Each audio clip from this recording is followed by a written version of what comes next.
Hey guys, it's me, Crazy Honda Chris here at Randy Kill Honda, Cedar Rapids, Iowa. I just want to say congratulations on your brand new Honda CRV LX.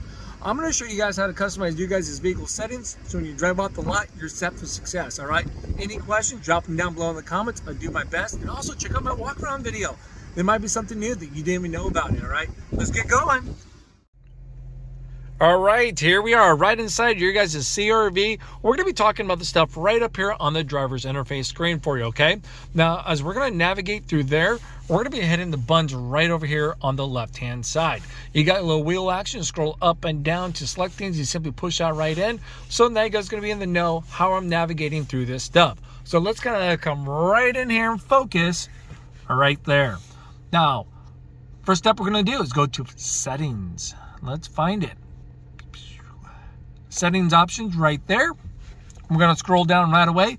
You have a TPMS calibration, so you have a tire pressure light, okay? I have a video that goes in depth about what type of tire pressure light you have or system. Is it direct or indirect, okay? When you need to reset that, you just hit calibrate. There we go, it's done. Now we'll take a second, we'll back out. Now your first instincts, hit the back button. Don't do it, it's a trap. Just scroll down again, and then there we go, okay? Get your tire pressure. We'll go down to the next one, is your driver's assist system setup. This is where we're going to customize all of your Honda sensing features, okay? So, we'll push in the wheel, your forward collision.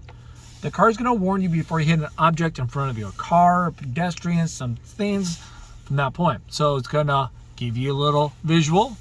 It will tell you to brake, okay? It will slow you down. It will try to stop you or reduce your speed, all right? So, at what distance you want that to happen? I'm going to keep it on normal. There we go.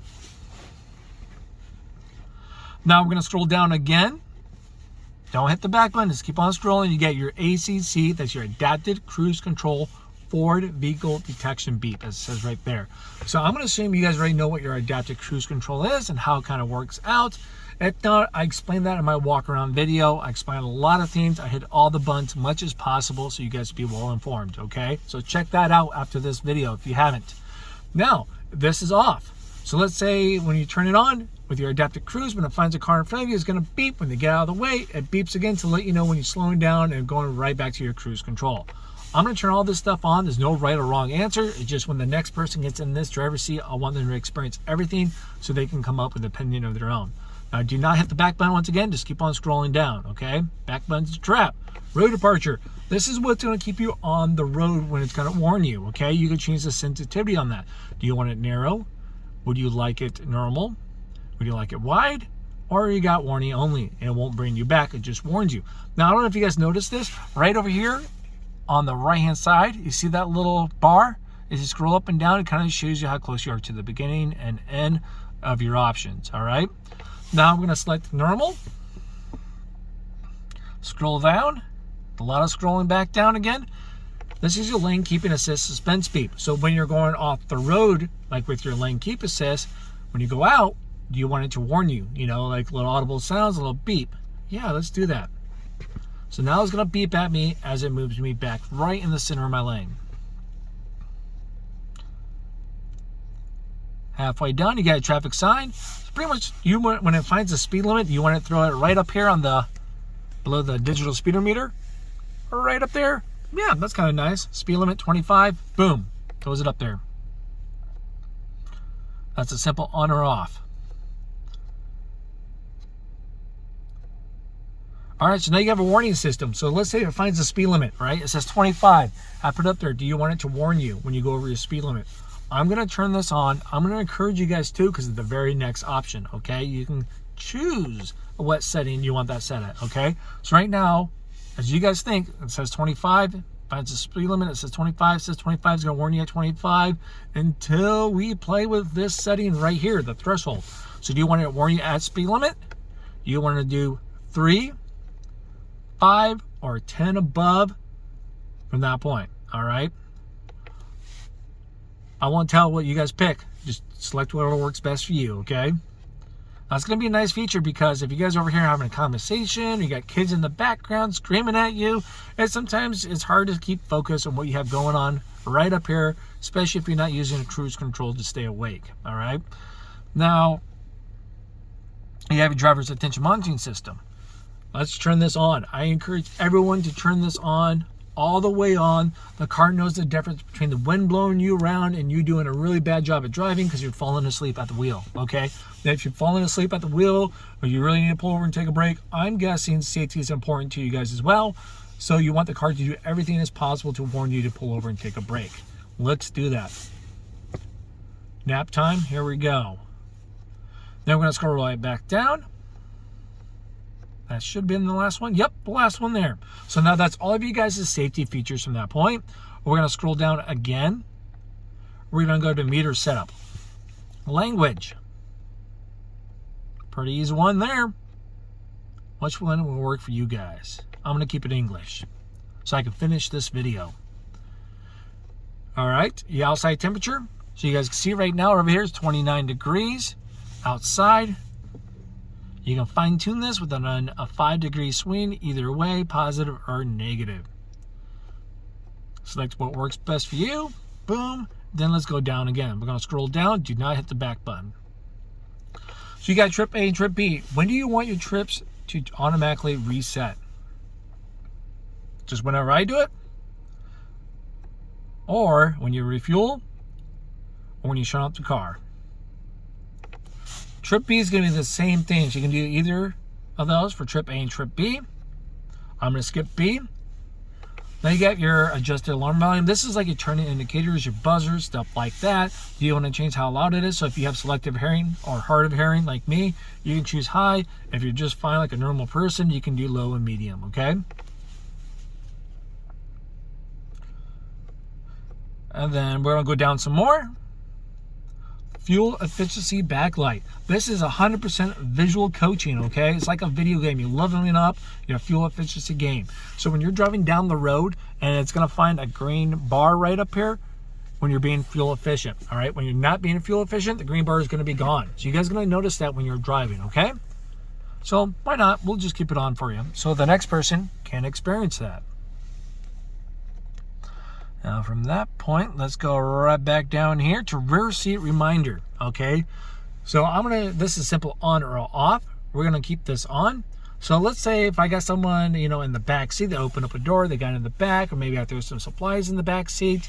Now when I shut the car, boom, right up here is gonna be on the driver's interface, check rear seat. It's gonna have a nice little red photo of the seats, and stuff like that. So yeah, I don't wanna leave stuff behind. Purchase cargo like the kiddos. Unless they're misbehaving. I was kidding. We won't do that.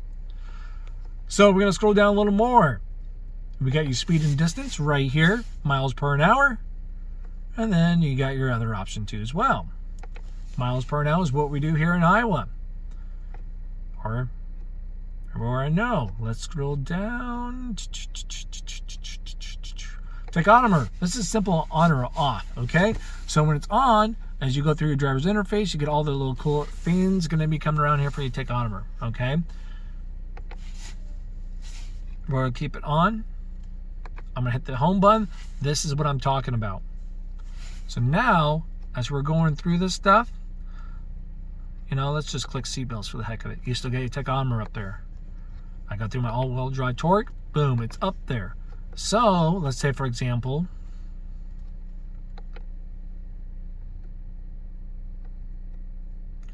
meter setup. I'm going to scroll upwards. There it is. If I turn it off, now as I'm going through all this, you don't see it there. Okay, it's gone. No siree, not there. Even when I select something in. All right, so do you want it cleaned up? Do you give you a nice little sporty feel? Do you like seeing it? Do you like the clutter? Do you not like the clutter? It's up to you. I'm going to turn that on so the next person can change their mind about it.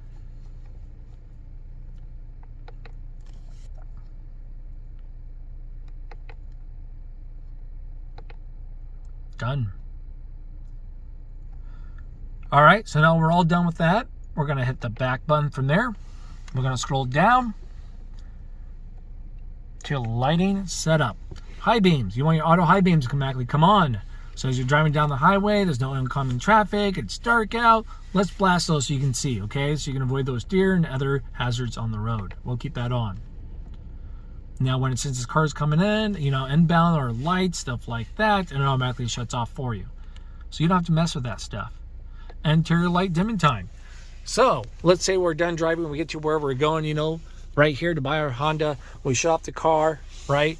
We shut the door, and X amount of time, when do you want your interior lights to turn off, You have a couple options. You got 60, 30, 15, and there we go.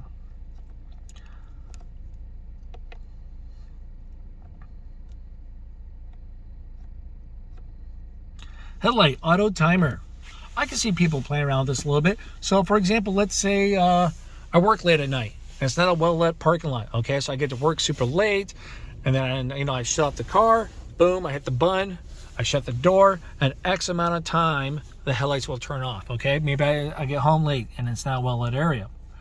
Maybe I need a little extra time to see where I'm going, right? 30 seconds is plenty. Or I just pull up in the garage and 15 seconds is good enough. I have it 0, so as soon as I shut off the car, the headlights automatically off, and you have 60 seconds as well. Okay.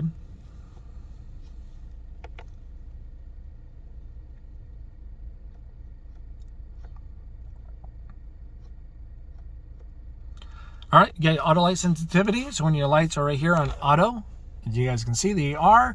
How soon do you want those to automatically come on between your day and night time? Your headlights automatically come on. I'm going to leave it at the default. I'm sure most of you guys will. I would encourage it. Great. So when your headlights are on auto right now, you got auto headlights on with wiper on. So headlights on auto. You can tell because right here, check.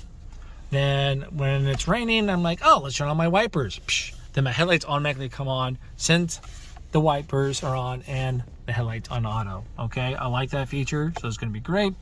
Let's do it. That's a simple on or off option.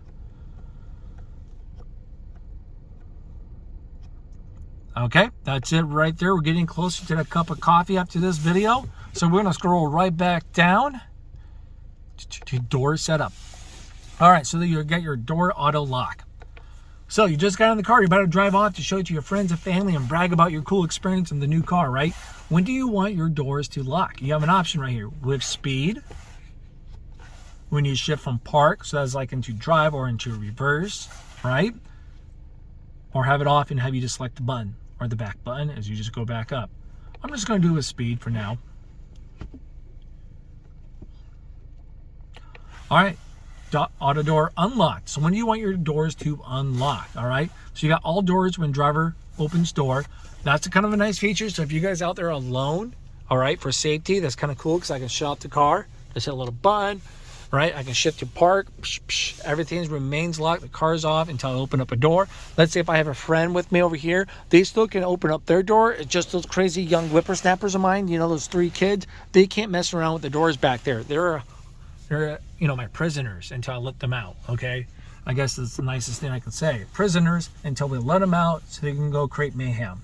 All right, or all doors when you shift to park. That'd be great too as well. Kids are old enough. I can see this would be a great option for my wife because she's in charge with all their schedules while I'm at work. So that's pretty cool that she does that for us. So she simply gets in, they just jump out, they do their archery, soccer, wrestling, all that crazy stuff, or when you shut off the car. All right, which of these options is going to work best for you guys? Is really going to come down to your lifestyle, who you can be tagging along. Is it just you? Is this a family vehicle, etc.? Okay. Sometimes it doesn't even matter. All right. Keyless answer back. So when the car locks, you want it to beep at you? Yeah, I like to know when it locks and stuff like that. That's kind of nice, all right? Now I don't have to second guess. Did it lock? All right, you have a keyless remote window control. It's just a simple on or off. All right, now what this is, you got this key fob right here. If you hit lock and double tap unlock and hold down on unlock on the second time, your windows will roll down. Now as you stop, and if you let go when it's halfway, they stop. If you hold the button down as it comes all the way down and let go, there we go, okay? This is great for those really hot summer days when you want to let your car air out before you get out there. Though sometimes some people just button smash and they're all happy. They don't know what buttons they're hitting, you know, because they're excited to let people in the car. So what they end up doing on an accident is cracking the window down a little bit, right? And the car's parked outside, it rains, it snows, and all of a sudden they come out to a big mess. So if you're a little afraid that you think you never use this feature and you may accidentally do that, you know what? Just simply let's turn it off. Just like that. I'm going to turn it off so we can't actually do that when we're playing around with these cars, when I'm showing them off to people, but I'll turn it on to show them that feature, okay? Lock presetting. On or off. Let's turn this on. This is going to be great, like with my old Accord. When I go out there, pick up the kids, I'm always the first one out, right? Because I'm the most excited one to get home. Some reason the kids aren't. They take longer to get out of the car, okay? So when I shut, you know, like my car now, the older cars, you cannot hit the lock button and have any doors locked till all the doors are locked. Now with these newer cars, with the pre-lock setting, I can shut this driver's side door. I can hit lock on my key fob. These guys can just, I don't know, argue, debate what they're going to do for the rest of the day, how they're going to annoy mom and dad. Man, it doesn't matter. They shut the door. As soon as all the doors shut, boom, it locks it. So that's kind of nice. Let's keep that on. Sorry, guys, for giving you motion sickness from all the camera moving. Got a little excited about that one for some reason. All right, that's it right there. We're going to scroll all the way back down. Maintenance. Any service is required to get done. That's going to be right up here, and you can reset that from there. All right. So there it is, guys. Check out my walk around video. Once again, please check that out. I go over how to set up the radio a little bit, explain to the buttons, the climate controls, explain more what's over here on the driver's interface, walk around the whole vehicle to make sure you guys are comfortable with it. All right. Well, thank you again for watching. We'll see you at the next video.